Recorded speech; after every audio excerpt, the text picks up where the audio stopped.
Neste programa, vamos contar a história de um ex-governador do estado e ex-senador da República, Geraldo José da Câmara Ferreira de Melo.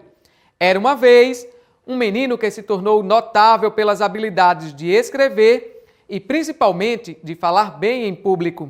Começou como revisor do Jornal da Igreja e chegou à chefia de redação de um dos jornais mais tradicionais do estado, com direito à coluna política assinada por ele e tudo. Destacou-se ainda mais como orador, qualidade reconhecida pelo ex-governador do estado e amigo, Aloísio Alves, que apontou o norte para o crescimento profissional de Geraldo Melo em Recife. É o que você confere a partir de agora.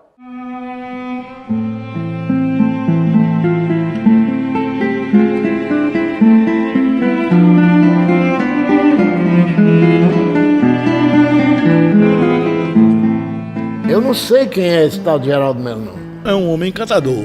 As pessoas se apaixonam gratuitamente por Geraldo Melo. Ele se destacou muito pela palavra que ele dirigia. Da seriedade de Geraldo, com relação a tudo que faz.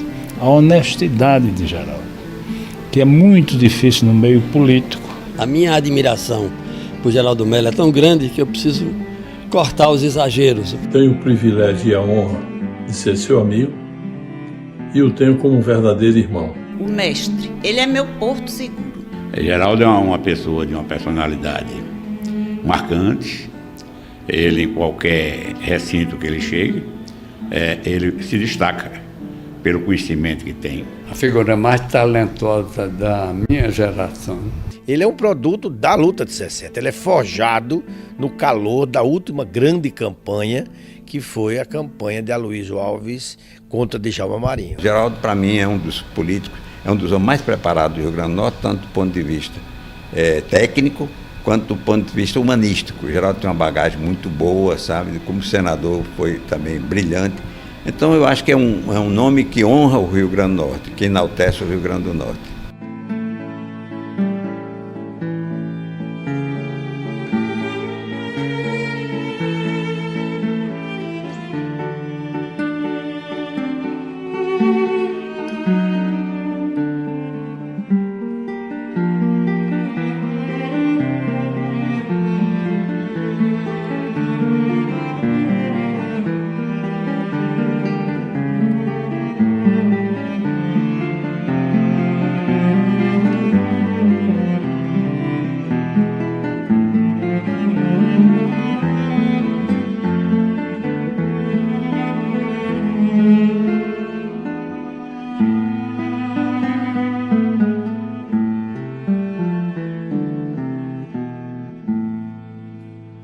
A família de Geraldo José da Câmara Ferreira de Melo tem raízes em Campo Grande, no interior do estado do Rio Grande do Norte.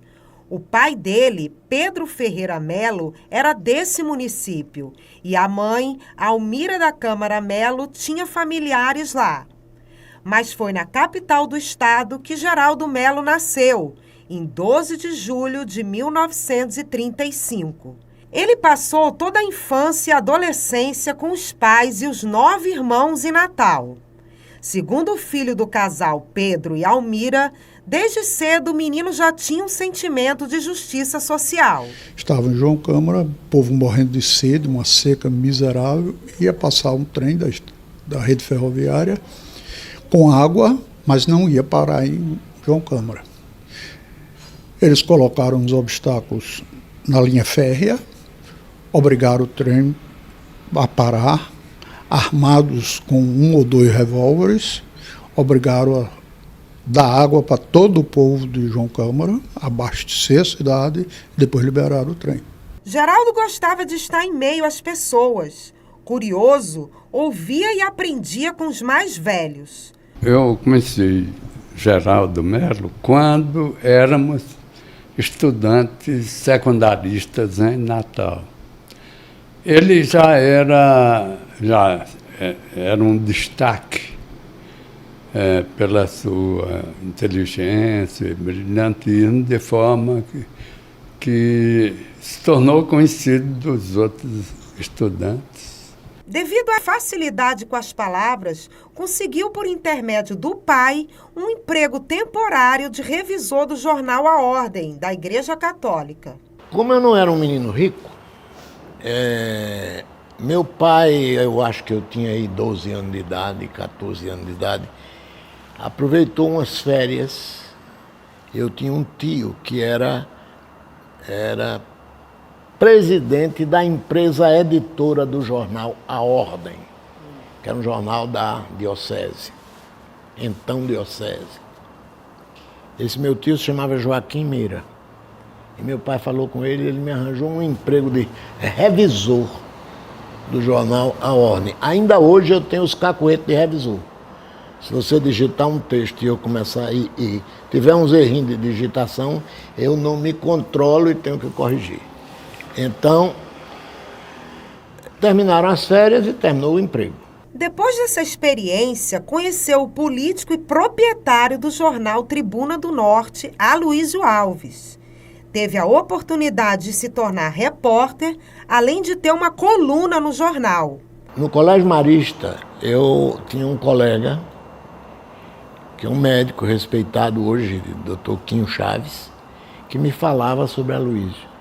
E provocou, não sei como, nem me lembro mais quando, nem de que maneira, um encontro meu com ele, porque ele achava que era uma coisa que eu iria valorizar, e eu falei e valorizei. Geraldo foi um dos primeiros funcionários da Tribuna do Norte. Ele tem até hoje a carteirinha da Tribuna do Norte. O jornalismo abriu portas para a futura trajetória política. Uma das grandes brigas da política do Rio Grande do Norte foi de Aloysio Alves com Dinarte Marins. Mas antes dessa grande briga, eles eram correligionários. E quando Dinarte Marins foi candidato a governador, era senador da República, eu era menino, meninote, Aloysio estava tuberculoso e não pôde vir. E disse a Dinarte: não tenho dinheiro, não posso ir, não sei como lhe ajudar. A ajuda que eu posso lhe dar é o seguinte: quero que você conheça esse menino aí, leve ele com você, bote ele para falar nos palanques por aí afora. Se ajudar, é a minha ajuda. Aos 21 anos, já era chefe de redação da Tribuna do Norte. Ficou no jornalismo até os 24 anos, quando, por sugestão do amigo Aloysio Alves, foi para Recife fazer o curso de Planejamento do Desenvolvimento Econômico realizado pela CEPAL, a Comissão da ONU para a América Latina e o Caribe. Aloysio me disse: vai haver um curso da CEPAL e você devia fazer. Eu sei que ele mexeu tanto que eu terminei, me apresentei para ser selecionado e fui selecionado e entrei para fazer esse curso. Terminado o curso da CEPAL, foi selecionado para integrar o corpo técnico fundador da SUDENE, a Superintendência para o Desenvolvimento do Nordeste, órgão com sede em Recife, liderado na época pelo economista Celso Furtado. Na SUDENE, ocupou o cargo de direção e se aprofundou nos conhecimentos na área econômica. Esse economista pediu ao diretor da CEPAL o seguinte: terminado o curso, você vai escolher 10 caras que sejam os 10 melhores do curso e me oferecer esses 10 para a minha equipe, para eu começar a trabalhar na estruturação da SUDENE lá no Brasil. E eu fui um dos 10. De volta ao Rio Grande do Norte, Geraldo Melo trouxe na bagagem os conhecimentos adquiridos em Recife. E aqui se tornou uma referência no planejamento para o desenvolvimento econômico. Ao lado do governador Aloysio Alves, criou companhias de água, energia, telefone. Mas saiu do governo antes do fim. Enveredou pela atividade empresarial e ficou conhecido como o dono de usina de cana-de-açúcar no município de Ceará-Mirim. Geraldo Melo estava em Recife, quando Aloysio Alves, eleito governador do Rio Grande do Norte, o convidou para ser secretário executivo da CED, a Comissão Econômica de Desenvolvimento do Governo. À frente da comissão, formou uma equipe e implantou uma visão inovadora no planejamento. Meu pai, quando se elegeu governador, Foi numa tal revolução popular, mudança de ideias, de parâmetros, de propostas, né? Que ele tinha muita preocupação em que o governo correspondesse a toda essa expectativa. Aí procurou nomes novos e Geraldo já se destacava por esse talento, por essa competência, e meu pai fez essa experiência com o Geraldo. E talvez tenha sido a melhor do seu governo, porque Geraldo, novo ainda, presidiu o CED, participava da reunião da Sudene, na área de planejamento, e foi, diria que, um dos grandes aliados na formulação, na formatação do governo vencedor, vitorioso, transformador de meu pai no Rio Grande do Norte. Ele trouxe, ao lado de Aloysio, uma nova mentalidade para o Rio Grande do Norte, a mentalidade do planejamento, que ele deixou aí como uma semente para todo o Rio Grande do Norte. Através dele, com 20 e poucos anos de idade, foi que chegou ao Rio Grande do Norte o conceito, a ideia de planejamento. Planejamento, naquela época, era alguma coisa que você tinha apenas de uma forma abstrata, conceitual, nos livros, e Aloysio assume o governo em 61, e Geraldo vai liderar um grupo de jovens, e essa história é muito conhecida. É curioso, porque a gente confunde às vezes. Planejamento não é o que você vai fazer. Planejamento é o que você vai fazer hoje para atingir o futuro que você quer. Então, foi esse o conceito que Geraldo trouxe. Geraldo foi o secretário executivo a nível de secretário de Estado. Ele ficou aqui 3 ou 4 anos, depois voltou para o Recife, e do CED, sob o comando de Geraldo, nasceram grandes projetos aqui para o Estado, como a COSERN, como a Cidade da Esperança, o saneamento de Torres, foi a primeira cidade totalmente saneada do Brasil, a Adutora de Jiqui, turismo com o Hotel do Reis Magos e com o hotel de 2 outros hotéis, que eram de Mossoró Esperança e o Hotel de Olho d'Água do Milho. Geraldo Mello participou das grandes ações do governo Aloysio Alves, que deram início ao desenvolvimento econômico do Estado com recursos da Sudene e ajuda financeira da Aliança para o Progresso, um programa de desenvolvimento do presidente Kennedy dos Estados Unidos para tentar conter a ameaça soviética e difundir a campanha pró-capitalismo.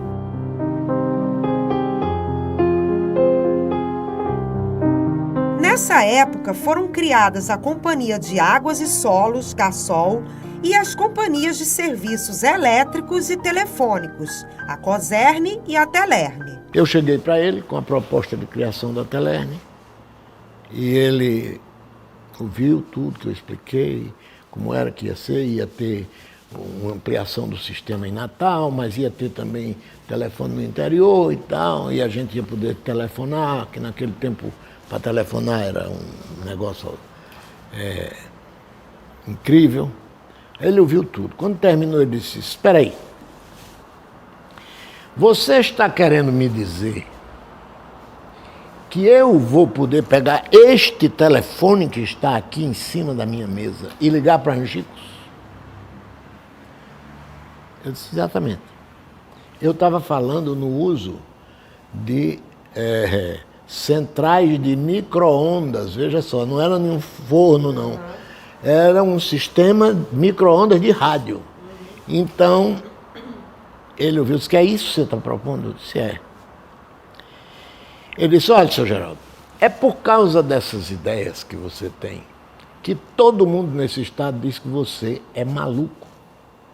Você não pode ter juízo para estar propondo essas coisas. Agora, como eu também não tenho juízo, me dê para cá. Aí escreveu: autorizo, e assinou embaixo.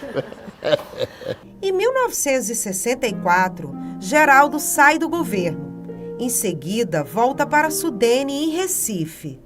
Tempos depois, funda a Adiplan, uma empresa de consultoria. Geraldo tornou-se um consultor. Ele, juntamente com outros diretores do departamento da Sudene, eles fundaram, a partir de uma determinada época, eles fundaram uma empresa chamada Adiplan, cuja presidência era de Aloysio Afonso Campos, um advogado paraibano muito conhecido em todo o Brasil.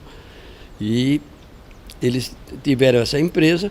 Depois Geraldo saiu dessa empresa e veio ser empresário no Rio Grande do Norte. No início início da década de 70, ele e um amigo assumem o controle acionário de 2 usinas de açúcar que estavam em dificuldades financeiras, a São Francisco e a Ilha Bela. Promovem uma modernização empresarial com a fusão das empresas e a criação da Companhia Açucareira do Vale do Ceará-Mirim. A atividade empresarial na cidade de Ceará-Mirim contribuiu para que Geraldo desenvolvesse uma atividade política nessa região. Como empresário, ele foi realmente um homem de muito sucesso. Mas a grande vocação de Geraldo, a grande preocupação dele era com a coletividade. Ele tinha uma vocação política muito evidente. A vocação para a política e o desejo de governar o Estado falaram mais alto. No próximo bloco, você confere a história do empresário que se tornou governador. Não saia daí, a gente volta já.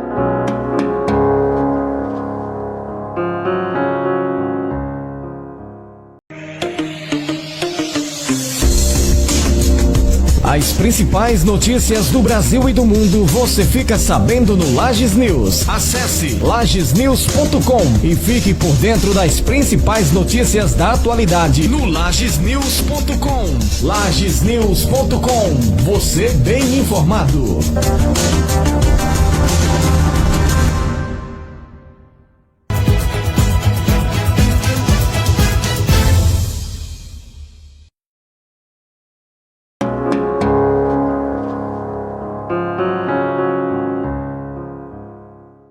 Na década de 80, no Rio Grande do Norte, havia um sentimento de mudança. Geraldo Mello entendeu muito bem esse momento político. Com determinação, persistência e superação, soube ser a esperança por novos tempos e novos rumos. Com um tamborete na mão, pôs fim a 12 anos dos Maias no governo do estado. O vento forte soprou e Geraldo foi eleito governador. Em 1978, o empresário Geraldo Mello recebeu o convite para ser vice-governador do Rio Grande do Norte, na chapa encabeçada por Lavoisier Maia Sobrinho. O Brasil vivia uma ditadura e os governadores eram indicados pelo presidente militar. No final do governo, Geraldo Mello rompe com os Maias, por discordar de uma terceira candidatura consecutiva da mesma família, a de José Agripino, e decide apoiar o projeto político de Aloysio Alves para governador. Ele diz a José Agripino, numa conversa reservada, muito antes que chegasse aos jornais a notícia, ele diz que o terceiro Maia era muito, e que ele teria dificuldade de concordar com essa estratégia. Isso se dilui, vira uma simples especulação da imprensa, coisa de jornalista atrás de notícia nova, né? E fica para lá. Mas um belo dia ele é convidado por Lavoisier para ter uma conversa. E nesta conversa, em Pirangi, durante o verão, o verão anterior à campanha, Lavoisier comunica que o candidato será José Agripino. Eles tinham o controle total do PFL, da antiga Arena, depois PFL, essa coisa toda, mais de 130 diretórios. E claro que se fosse para uma decisão no plenário do partido, seria José Agripino, como foi. E Geraldo, então, disse que já encontra com José Agripino nesse mesmo dia, por coincidência, saindo da casa de Lavoisier, diz, olha, minha conversa com você está de pé. Ou seja, eu não tenho condição de apoiar. Seria aprisionar a classe política do Rio Grande do Norte, e se aprisionar é uma expressão minha, mas seria cingir a classe política do Estado à mesa da sala de jantar de uma família. Né? E eu não posso ir. E ele, então, apoia Aloysio Alves, seu velho amigo. Com a derrota de Aloysio em 1982, coube a Geraldo a difícil tarefa de reestruturar o PMDB. Ele assume a presidência do partido, conduz a Frente Democrática no Estado com a realização de mobilizações pelas diretas já e comanda a campanha vitoriosa de Garibaldi Alves Filho para prefeito de Natal. A participação de Geraldo Mello na campanha de 85 foi fundamental. Ele foi quem coordenou todos os esforços no sentido de que se viabilizasse a minha eleição. Em 1986, Geraldo decide disputar o governo do estado. precisou ter determinação e persistência para poder viabilizar a candidatura dele. Quando ele se candidata ao governo, tinha 51, se candidata numa campanha que é memorável. Consegue iniciar desconhecido e sair vencendo lugar. Eu me lembro que a gente saía, e agora? Agora vamos tentar tal região do estado. Quem é que temos lá? Vamos ver. E se chegava lá nessa condição, e Geraldo saía na rua, me lembro demais, até hoje, a primeira caminhada que nós fizemos em Macau. Me lembro até hoje, eu estava ao lado dele. Caminhamos em Macau, Pendências, eu me lembro de um discurso num lugar chamado Porto Carrão, Pedrinhas, no interior de Pendências. Era o começo, não tinha ninguém sabia quem era Geraldo Melo. E isso vai criando volume, vai agregando e tornando-se um eco. Eu não fui o candidato natural do PMDB. Eu fui candidato do PMDB na marra, à força. Na campanha se tornou popular. Pequeno, subia em um tamborete para fazer os discursos no meio do povo. Passou a ser conhecido por tamborete de forró e soube usar esse apelido a favor do crescimento da campanha. Mas um acidente com um caminhão da usina de açúcar dele trouxe apreensão à campanha. Eu tinha saído de casa de manhã para a casa de Paulo de Tarso, que era o coordenador geral da minha campanha. Então, fui para a casa dele. Quando eu estava na casa dele, ele atendeu um telefonema e passou para mim.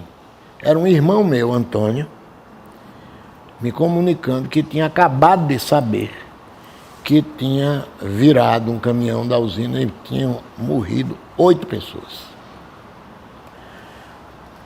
Eu repeti para Paulo e disse, vamos ligar. Aí liguei para alguém ligado à usina para me confirmar. Me confirmaram, isso é isso mesmo. Eu disse, Paulo, neste momento, a minha candidatura a governador morreu. E a nossa preocupação como enfrentar aquilo. Um caminhão da usina do Geraldo virou um acidente grave. E aí, nessa discussão, como é que se faria, uma nota, a eleição chegando, esse desgaste, a imprensa noticiando. Só que aí o Geraldo Melo, né, que honra muito o Rio Grande do Norte, e honrou muito, e honra o MDB, disse, pode deixar que eu respondo. E sem nota de assessoria, nem de marketing, de nada, ele foi para a televisão e de improviso explicou o episódio, assumiu responsabilidade de tal maneira, eu até me arrepio de contar essa história, que foi um momento emocionante da vida pública e da minha, aqui do Rio Grande do Norte, e do nosso MDB. Ele consegue virar o jogo pela sua verdade, pela sua sinceridade, pela sua coragem, e a partir dali, aquele momento que era ruim, pelo acontecido, politicamente, na exploração negativa, se tornou um reconhecimento à verdade de Geraldo. Esse pronunciamento durou exatos 19 minutos. Geraldo nunca mais vai repetir uma fala igual àquela que ele fez. Naquele dia, ele começou a ganhar a eleição. Geraldo superou o episódio do acidente com o caminhão, continuou crescendo nas pesquisas de intenção de voto e convenceu a população da necessidade de uma mudança. Com uma maioria de 14 mil votos, Geraldo Melo venceu uma eleição apertada contra o então candidato dos Maias, João Faustino. Com isso, ele conseguiu pôr um fim a 12 anos de administração da mesma família no estado. E foi daqui, do Palácio Potengi, que Geraldo Melo tomou posse como novo governador do Rio Grande do Norte no dia 15 de março de 1987. A esperança por novos tempos chegava ao governo, mas também com muitos desafios pela frente.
O espírito público de Geraldo fez dele sempre um devotado à causa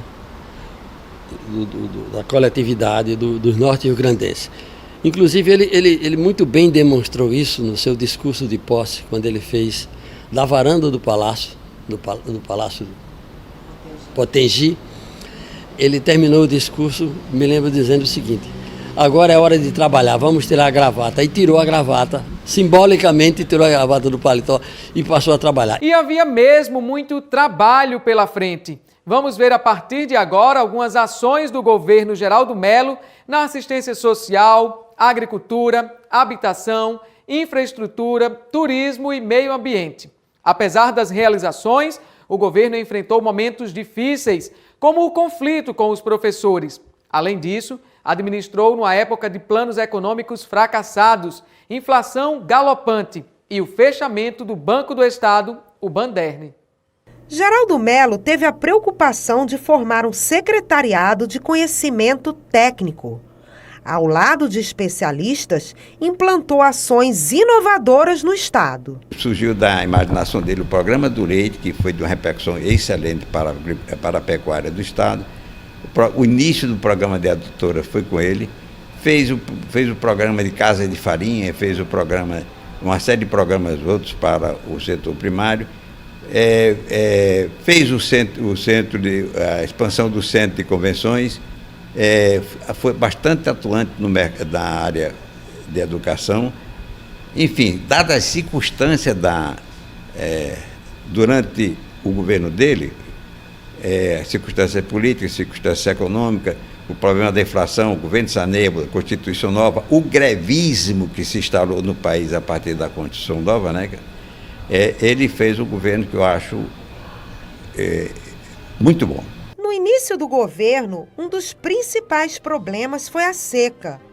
Uma frente de emergência foi criada para garantir trabalho e comida aos mais necessitados. Então eu estou cancelando obras que eu pretendia fazer e para que o dinheiro que eu ia gastar em outras obras eu possa destinar à população para que quem tem fome, pelo menos, tenha o que comer e possa continuar vivendo e trabalhando. E estamos lançando um programa de emergência modesto, pequeno, pobre, mas é o que nós podemos fazer para os nossos recursos.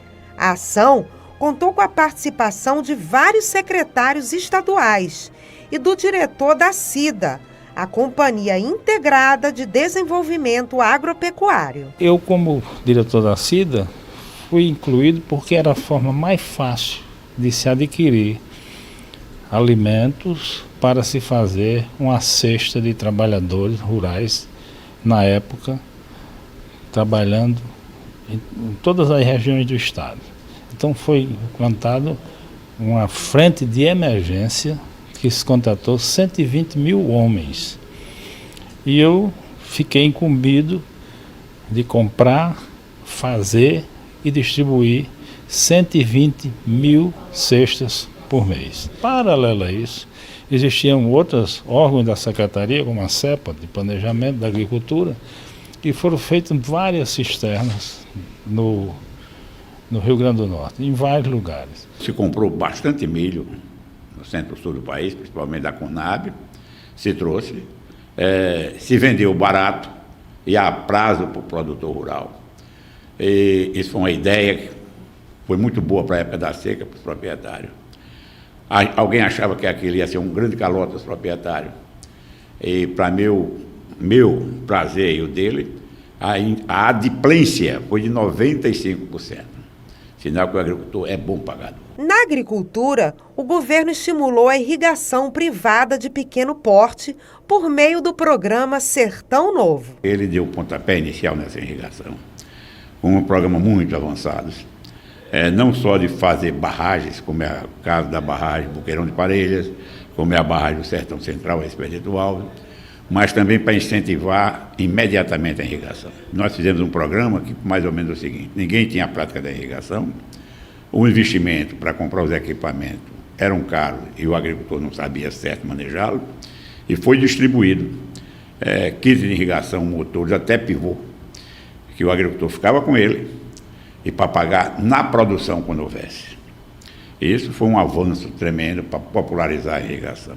No setor de irrigação, instalou os primeiros 600 hectares de área irrigada do projeto Baixo Açu, às margens da barragem Armando Ribeiro Gonçalves, para a produção e exportação de frutas. Hoje você tem projeto de irrigação, Floresceram, que está empregando 10 mil pessoas, um só lugar, não só projeto.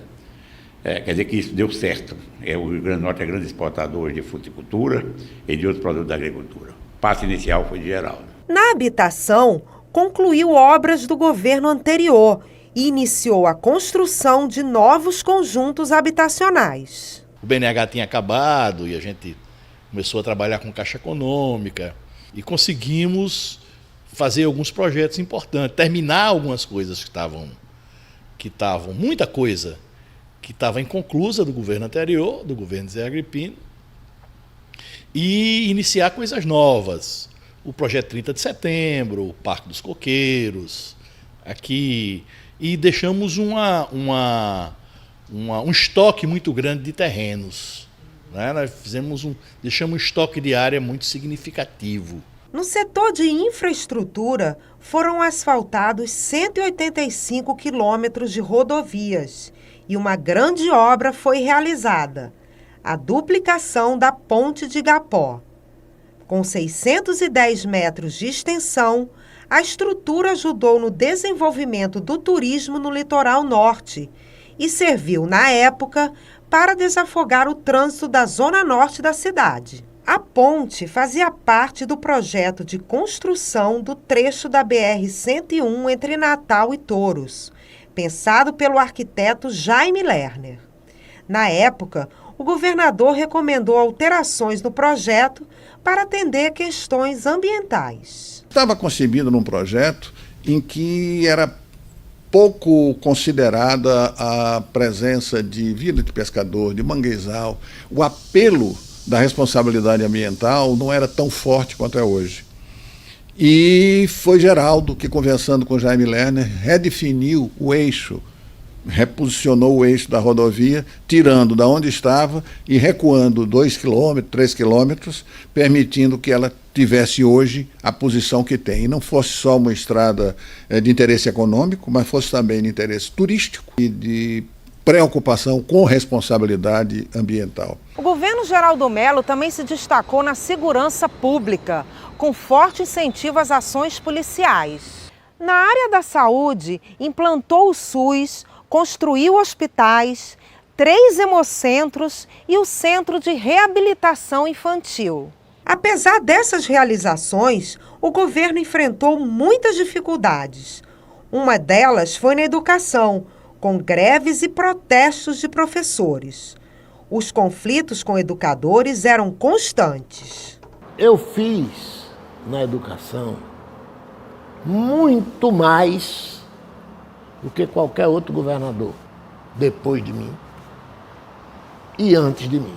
Aos professores eu digo que aguardem até o final deste mês. Pois até o final deste mês eles verão uma proposta do governo que eu tenho certeza que vai resgatar as suas aspirações. Agora, o que é que aconteceu? A minha queimação tem nada a ver com a minha obra educacional, nada. Aquilo ali é porque as forças de oposição que existiam naquele tempo precisavam de lutar contra mim. Nunca foi pacífica a relação do governo de Geraldo com os professores. E Geraldo, em alguns momentos, foi muito duro dentro da estratégia dele, que precisava preservar a autoridade de governador, essa coisa toda, mas cria desgaste sempre, né? A presidente do sindicato, Fátima Bezerra, em cima de uma Kombi, protestando contra o governo. Depois, o deputado Fernando Mineiro, em cima da Kombi. O Júnior Souto, que chegou a deputado, em cima de uma Kombi, a luta muito grande. Além disso, Geraldo Mello foi governador numa época de transição da ditadura para a democracia, com a definição de uma nova Constituição.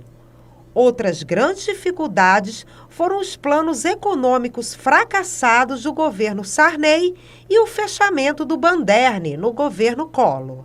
Com o governo Sarney, final do governo de Sarney, que era aquele muito grande, inflação lá em cima, sem recurso para nada, você pegava um dinheiro no outro dia, aquele dinheiro que você pegou já não valia quase nada, metade. Ele teve muitas dificuldades, tanto interna quanto externa. Bom, depois de Sarney, veio o vendaval Collor. Ele não apoiaram a candidatura de Collor. Isso provocou, evidentemente, uma retaliação por parte de Collor, né?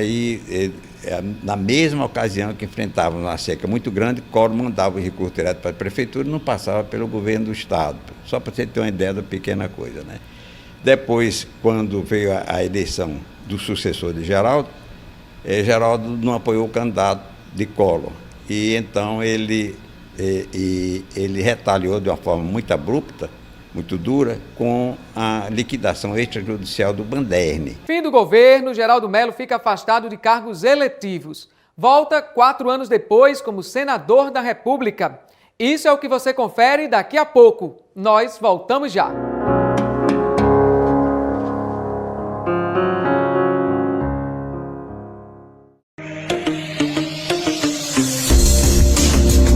As principais notícias do Brasil e do mundo você fica sabendo no Lages News. Acesse lagesnews.com e fique por dentro das principais notícias da atualidade no lagesnews.com. Lagesnews.com, você bem informado.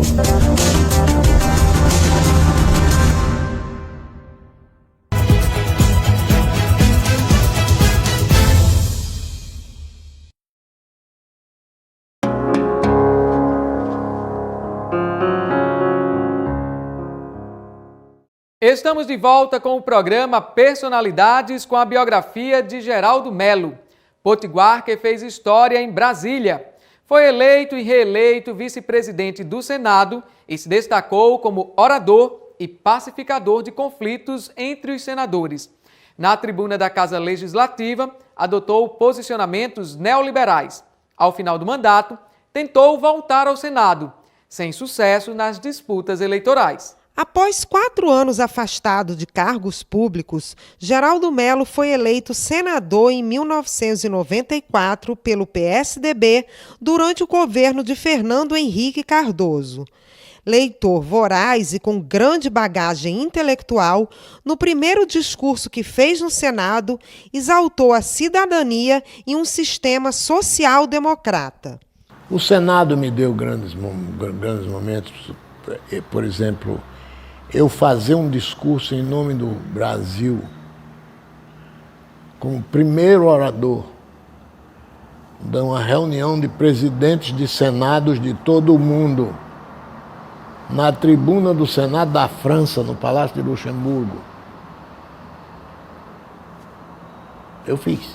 La parole est donc à Monsieur Geraldo José de Mello, vice-président du Sénat fédéral du Brésil, sur le thème qu'il a retenu de la représentation territoriale. Il va s'exprimer pendant 10 minutes.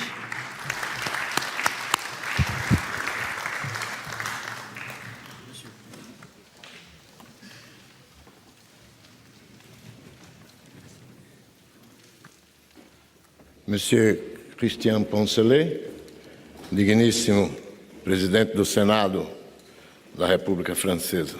Em 1997, Geraldo Mello foi eleito primeiro vice-presidente do Senado, ao lado do presidente senador Antônio Carlos Magalhães.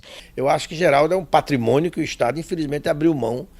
Veja a habilidade do articulador. Ele, com um mandato, ele é vice-presidente do Senado Federal. E quem o apoiou? Antônio Carlos Magalhães. Você imagina o que é você ir para uma conversa com Antônio Carlos Magalhães e Antônio Carlos Magalhães defendê-lo para vice-presidente do Senado, né? Vê a habilidade política, a boa formação, o bom leitor, o bom redator que ele é. A ACM era tido como uma pessoa de temperamento difícil e, por isso, era comum que Geraldo Mello exercesse o papel de pacificador no cotidiano político do Senado. Nós tínhamos alguns senadores que eram muito difíceis. Antônio Carlos Magalhães era um deles. E eu me lembro que Geraldo, certa vez, interveio no sentido de evitar até uma agressão física entre Antônio Carlos Magalhães e eu não me lembro quem era o outro senador. Não sei se era Jader Barbalho, alguma coisa desse tipo. Mas ele sempre... Isso foi uma coisa muito marcante, porque Geraldo não é fisicamente alguém assim capaz de apartar uma briga, mas ele interveio e contornou uma situação. Em fevereiro de 1999, Geraldo assumiu novamente a vice-presidência do Senado, para um mandato de 2 anos. Como senador, ele foi titular de mais de 10 comissões, como a de Assuntos Econômicos, de Combate à Pobreza e de Desenvolvimento do Nordeste. No Senado, Geraldo adotou um posicionamento neoliberal em favor das privatizações feitas pelo governo federal. Também participou de vários debates sobre os principais temas de interesse nacional. Propus a esta casa algumas iniciativas que acho que representam uma contribuição concreta para reduzir o componente autoritário da relação do Estado com o cidadão, em que o Estado se sente, cada pessoa investida de poder, se sente instantaneamente também tocada por um sentimento de que deve olhar para o cidadão como o soberano olha para o súdito. E essa atitude, essa postura precisa terminar um dia. Um dia. Que dia será esse? A que distância estamos dele? Não sei. Geraldo Mello terminou o mandato de senador em 2003. Depois disso, tentou voltar ao Senado nas campanhas de 2006 e 2018, mas não obteve êxito. Nessa última campanha que ele foi candidato, afastado da política há muito tempo, ele chegou em muitos municípios do estado e muitas pessoas da época vinham falar com ele de forma muito carinhosa, o que para ele e para nós como filhos é até um orgulho, porque saber que uma pessoa é como se ele tivesse deixado um legado. E por falar em campanhas políticas, nelas sempre acontecem fatos inesperados, interessantes, curiosos. Nas andanças de Geraldo Mello pelo interior do estado em busca de votos, isso não poderia ser diferente. São muitas as curiosidades na trajetória de Geraldo Mello, como uma que aconteceu em um comício em Pau dos Ferros. Decidimos votar em Vilma no segundo turno da eleição de 2006. Precisou montar um evento para ele anunciar publicamente, embora o Governo já soubesse, mas aí precisava ter um evento da primeira participação dele num evento de Vilma. E nós fomos para Pau dos Ferros. Estava lotado. Era uma multidão como eu vi poucas vezes. E quando nós chegamos, eu me lembro que eu conduzi o senador no palanque e eu achei que ele estava tremendo, sabe? E aí o que está acontecendo? Eu nunca tinha visto, nunca lhe vi assim, né? Mas eu vi que ele tinha percebido que nós éramos os únicos na multidão e no palanque que não estávamos vestidos de vermelho. Antes de Vilma falar, apresentar Geraldo Mello para o discurso. Aí ele entrou desse jeito. Só eu queria começar dizendo a você, Vilma, e a essa multidão, que eu vou votar em Geraldo Alckmin. Minha nossa, foi uma vaia bonita de se ouvir. Eu digo que eu vi passar em algumas coisas, por cima do palanque, por dentro do palanque.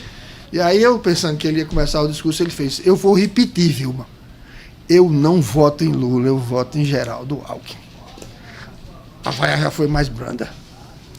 Aí ele esperou menos tempo, mas aí disse: bom, Vilma, eu já disse a seu povo quais são as nossas divergências. Eu já disse ao seu povo o que nos separa. Agora eu vou lhe dizer e dizer a seu povo o que nos une, Vilma. Vou dizer a você e a seu povo por que que nós estamos aqui, por que é que eu estou aqui e por que é que eu vou votar em você. Aí ele trouxe assim, viu, eu lhe vi menina. Aí daí para frente eu não preciso dizer nada, ele fez um dos maiores comícios da vida dele. Aos 85 anos, Geraldo Melo vive cercado pelo carinho da família. Ele mantém contatos com a classe política e empresarial do estado e não descarta novos desafios na vida pública. Geraldo é casado com a ex-prefeita de Ceará-Mirim, Adinólia Melo, há 60 anos. Da união, nasceram 5 filhos.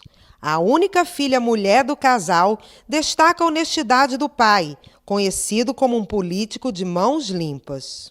Ele nos orgulha muito por essa capacidade de superação que ele tem. Ele é um homem extremamente inteligente e papai até hoje tem uma cabeça de invejável. Aos 85 anos, Geraldo Melo continua atento às novas tecnologias e atualidades do cotidiano.